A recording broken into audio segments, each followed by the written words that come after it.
Hey, welcome to Graphic Policy Television, GPTV, and Board Game. Today, I'm Brad. We're doing a review of Magic number 8, the latest issue in this series, taking us along the pretty big battle that's yet to come. It's written by Jed MacKay, art by Guara, colored by Arianna Consonni, lettered by Ed Dukeshire. Alright, so what do we know? So we know that there's this big, giant god thing called Marit Lage that's be coming down. There is a bunch of planeswalkers who have battled up to this point what they thought were a bunch of cultists in their city of was it Ravnica? Ravnica? I don't know how you pronounce this. Ravnica or Ravnica? Whatever. But they've stopped the uprising and kind of like dealing with the fallout of all that. But the question is, like, what's next? There's this big, giant god coming, and there's one person that seems to have a clue as to what is up. So that's Tezzeret. I'm familiar with this character just because I played it was like Magic, whatever the mobile game that was out for a little while. I know the character from that. I always thought it was a pretty cool design. So we get some background on him. He shows up with a little bit of info that our planeswalkers need to know to defeat the big bad coming.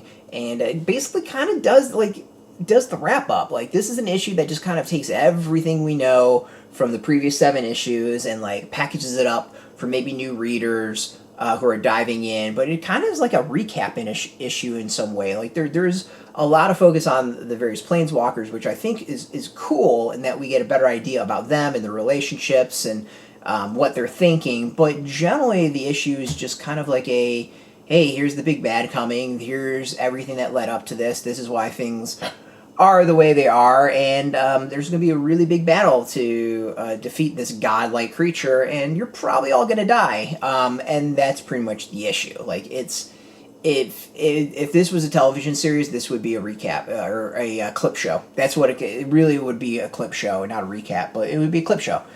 Even though there was no clips in this, it's a clip show. It takes us through the steps, it takes us through everything that got up to this point. And that's not necessarily a bad thing. Like, I think we all understood what was going on, but to have someone really kind of lay down and spell it all out is not necessarily a horrible thing. Does it need to take the entire issue to do that? No. But the issue does use a lot of its time to kind of play around with the planeswalkers and really give us an idea of who they are and what they are when they're not trying to solve their assassination attempts. The art continues to be solid. Like, there's some really cool art in this. There's some really good moments. The characters, I think, look great for what I understand of what they look like. I like the style. I like the moments. The other good is that I think the issue kind of draws back some of the problems I was having with the last couple issues, where it felt very like dive deep into the world of Magic. Magic the Gathering. Instead, this kind of dances around that. It gives some hints at some maybe other things that come, and where the series might go from here. But it's a recap issue, let's be honest. It also ties into Tezzeret's series that's coming out, or issue that's coming out. It's Magic Master of Metal #1. It's not out yet, should be out soon. So yeah, I mean, I'm kind of fascinated to see where the series goes overall after this arc ends. It's kind of hinted and pointed at some possible directions. But overall, like, this isn't a bad issue. I think it, gives us a little bit more understanding of who the planeswalkers are. It does a good, decent amount of recapping for those who want to dive in at this and don't want to read the previous 7 issues. So overall, like, not bad. We kind of needed something to tie it all together to be like, hey, this is where we're at. I just don't know if it needed to take an entire issue to do that. So we'll see where the series goes from there. I think this kind of feels like a good break in some ways for like the real arc to come of the battle. So which would be the battle to fight the big bad guy, Marit Lage. Out in comic shops now. You can go get it. I think the series overall is probably a bit more for the Magic the Gathering fans at this point. But I think it's a decent one. Like, this is pretty good, and I'm enjoying it. Like, I do want to see where it all goes. Out in comic shops now, you can go get it. We got a link beneath this video. Put in your zip code, top of comic shops near you. No shop, no problem. We do have some links. There'll be affiliate links, so we get a small percentage by doing that. You'll support our site, so thank you.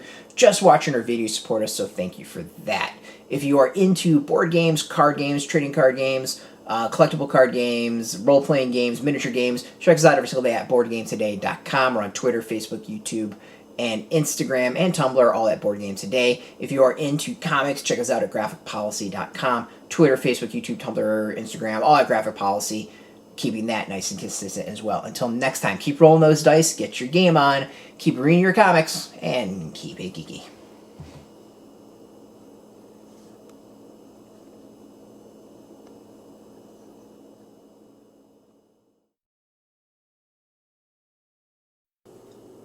Hey, thanks for watching Board Game Today. We always appreciate your views and your support, but there are so many ways for you to support our site. Not only can you do it right here on video, but you can go and check us out at BoardGameToday.com, where we have more news, reviews, interviews, everything you could ever want. But since you're here, if you could, you can always give us a like, subscribe, or share our videos or watch something else. Is always much appreciated, and get your game on.